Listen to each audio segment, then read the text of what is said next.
Good day, good morning, good afternoon, good evening, wherever you are in the world of rugby. And hello from me, Hendrik Fourie, in Joburg, in sunny South Africa, or Johannesburg, as the Americans would say. Welcome to the 15, my rugby podcast, where I discuss all things rugby from a South African point of view, and specifically just from my own point of view and my own interest. Welcome to the 15. Right, let's start with first things first. And obviously, we're talking mainly about the men's Six Nations rugby. Well, I've got to say, from a South African point of view, and for somebody who's sort of always known about it on the periphery, uh, I didn't always really follow it intensely, but as somebody who started following it intensely this year, I would say it absolutely lived up to its hype, or it is living up to its hype. What a competition. I really love it. I love the rugby. I love the traditions. I love everything that goes with it, the full stadiums, and all the character and the soul that's part of that. Just from a general point of view, what a weekend we had. I mean, I'm often and so wrong with my predictions, which I just love actually. There's few things in life as boring as when you predict things and it's just um, what you expect happens. That's totally boring. That's why I love rugby. That's why I love sport in general, because you just never know, do you? You just never know. So we're going to talk about the actual outcomes a little bit later on, but at this stage, three teams still in it. We're going to look at the log quickly. France, Scotland, Ireland still in it. Who would have expected that? I'm telling you now that not everybody would have expected it or did expect it to come down to the last round. The way that things started this year, I think that was totally unexpected. But that's great. That's wonderful. Three teams still in it until the last round. It's going to be an absolute cracker of a week and can't wait. Just generally speaking, also, I would suggest that at the moment, English coach Steve Borthwick is under an immense amount of pressure at the moment. Looking at World Cup for next year, things must be pretty hard around him. I'm glad I'm not in his seat at the moment. Steve must be a good coach. They've been having good results prior to this Six Nations, so I feel really sorry for him. But it does keep things interesting especially ahead of the last round coming up. Then, just from a pure South African point of view, this weekend we also have a URC match again, which is going to be really good. The Bulls clashing with the Stormers this Saturday afternoon. I think that match is at 2 o'clock South African time. That's going to be a really good match, because the Stormers, who were heading the URC for most of the part, all of a sudden collapsed or imploded, and they've lost three URC plus another match before that on the trot, and they don't seem to know what the problem is. They're playing against a resurgent Bulls team under Johan Ackerman. That's going to be a match to watch if you're looking for something else to watch. I think that the Stormers will be coming back. I don't think they will remain. Um, I don't think they will keep on playing the unfortunate rugby that they have been playing. I think it's going to be a great match. I even expect probably the Stormers to take this one by a point or two, even though the Bulls are playing fantastic rugby at the moment.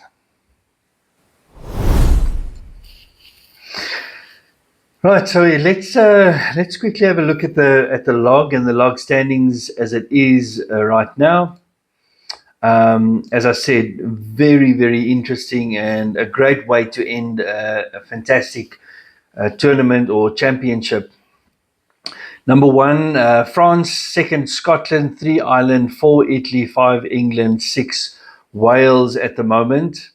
And if we just look at their points and the reasons why each of them are where they are, France and Scotland actually tied at 16 points, but uh, France have got the better points difference with a positive 79 points difference, and Scotland has got 21 points difference.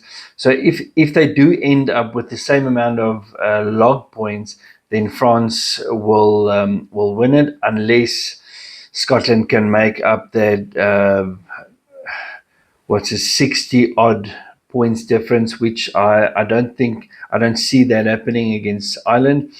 But Ireland lying third with 14 points, so they can still leapfrog France and Scotland. That's going to make the Scotland Ireland match very, very interesting, which we'll talk a little bit about later. Italy lying a deserved fourth. I mean, it was close, or they could have been maybe in a third spot at the moment. But well done to Italy lying fourth at the moment, and then England, I would say the most unexpected position for them at this stage. At the beginning of the tournament, myself and I suppose all of the English fans and a lot of rugby supporters would have said this coming weekend between France and England would be like an unofficial final. That's unfortunately for England not to be, as they probably hoping for a best position of fourth, ending the tournament. So unfortunately, that's not looking good for them. Wales, on the other hand, I think they would consider themselves unlucky to be in the sixth position. The way that they've been playing, the courage that they've had so far, the absolute just soul and heart that they've been showing throughout the tournament.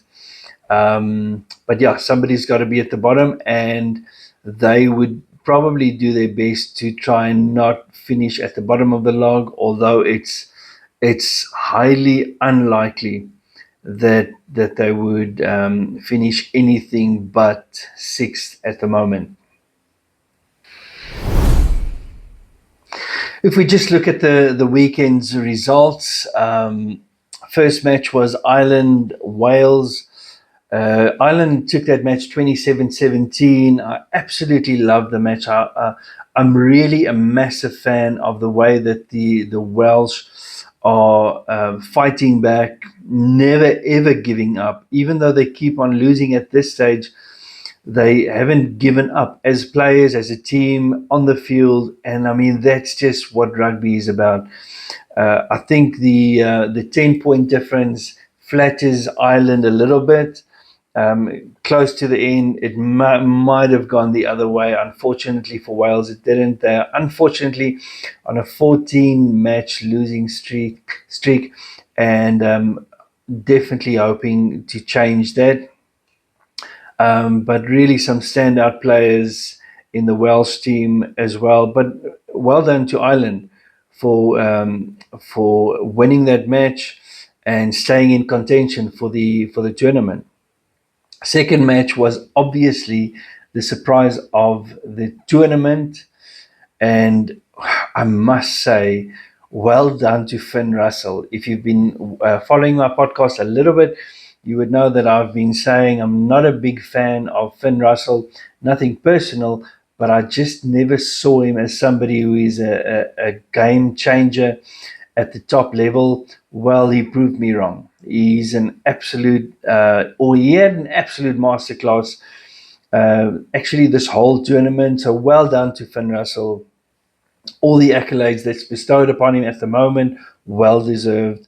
But to the entire Scottish team and the coaches and management, I mean, what a match, what a surprise. And I think France, I don't know if France was expecting like a low caliber matchup from Scotland, but Scotland just outplayed them from start to finish. Well done to Scotland. And then I will say, from Scotland's point of view, obviously well done to Carl Steyn, also, who really had a magnificent game. But the Scottish backline are just firing tremendously at the moment. So well done to them. But they can't. The backline can't fire if they don't get a proper foundation from the forwards. So all 23 players, well done. That was magnificent. Third up, we had Italy, for the first time ever beating England 23-18. Man, you run out of superlatives with these kinds of matches. So just fantastic, well done. Passion, man, and love for the game and love for each other. That's what it's all about.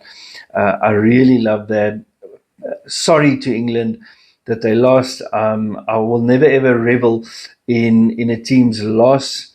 So I really feel sorry for the English team, but you just can't take away the passion and the love that Italy showed for the game, for their country, playing for each other and themselves.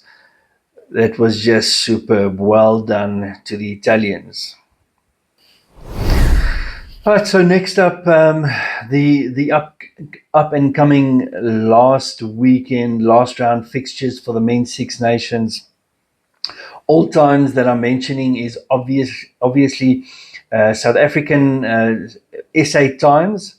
So if you from another country, just make sure that you get the correct times for the matches this weekend. This weekend also, all of the matches being played on Saturday. That is why, if you're South African, you're wondering why the Bulls Stormers match is so early. It's because of the three men's Six Nations matches, which the first one starts at 4:10. That's Ireland v Scotland. Now, I'm not going to do a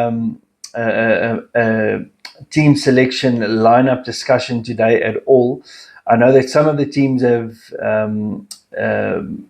made known their teams for the weekend, but not all have. So once all of the team sheets have been made available and selected, then I'll do some quick short videos and post that on YouTube and TikTok for anybody who's interested in that. And also maybe tweak my predictions for the weekend. But nevertheless, first up, 4:10 Saturday, South African time, Ireland v Scotland. Well, I mean, just everything hinges on this match. If there's a draw between Ireland and Scotland, it almost gives it to France. Not quite, but almost. Ireland, as obviously they've got to win, and both teams really have to win and win with a bonus point to get ahead of France, even though that won't guarantee anything. But we'll get to that a little bit later. But that is going to start this weekend just with a massive bang. One of these two teams will obviously know after the match that they don't have a chance of winning this anymore. I think the team with the biggest chance is Scotland, because if they win with a bonus point, then France have got to win with a bonus point as well in order to stay alive. After that, 20-7 Saturday night, Wales v Italy. Wales just obviously going to go out with everything they've got to try and at least get one win. Italy, on the other end, will try and win with a bonus point in order to improve their position. It's going to be a real good match, even though there's not much on the line except possibly avoiding the wooden spoon, but I think Wales are sort of guaranteed the wooden spoon regardless of the outcome of this match. And then 10 minutes past 10 p.m. South African time, France v England. So France will know exactly what they need to do by the time that they play, because Ireland and Scotland would have been done by then, and France will know exactly what to do. They would probably need to win with a bonus point if Scotland wins. But regardless, they're going to definitely, after last weekend, they're going to try and rectify what happened last weekend against Scotland. They are definitely with the tail between their legs after the way Scotland just dismantled them. So there's a bit of pride on at stake here as well. More than pride on at stake for England. England just having totally the cake just totally flopped completely for them. They had their first win against Wales in the first round, and that's where after that, everything fell apart for them. So they also have got something to prove. They need to come back and show that those 3 matches that they lost were not what they are made of and what they're about.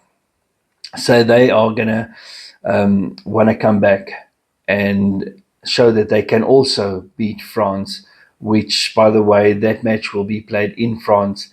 It will be tough.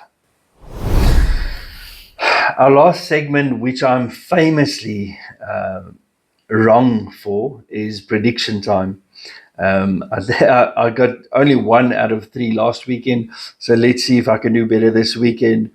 I wouldn't say put money against anything that I say, but your chances are pretty good to make some money if you have the opposite predictions than I have. Nevertheless, Ireland v Scotland, as good as Scotland is playing now, I still expect them not to be consistent, and I'm sorry about that. I'm sorry to the Scottish fans, but Ireland for this one, I would say, still Ireland is pretty consistent, so I'm giving it to Ireland by 5. Wales v Italy. As much as I love the way that the Italians are playing and that they're really, really good, I still expect Wales to. They've got to break their losing drought at some stage, and they've been so close. And maybe after the high that Italy had last weekend, maybe there's going to be a bit of a downer. I'm giving it to Wales by 1 point.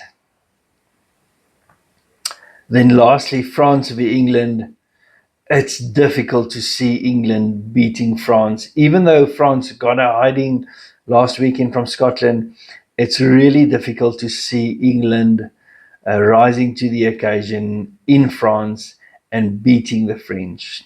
So I'm giving it to France by 15 points. France is going to be absolutely determined to win and win the championship. It will be an utter letdown to them if they don't go all the way and win the championship, which is within their grasp. So, as I said, France by 15.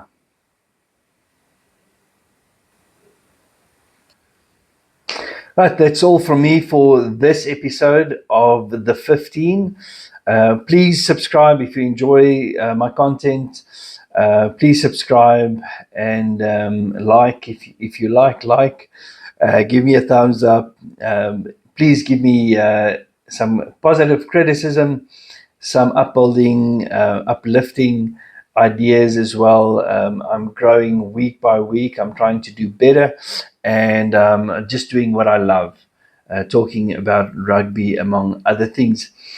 From me, Hendrik Fourie in sunny South Africa, have a great week and hope to see you at the park. Cheers.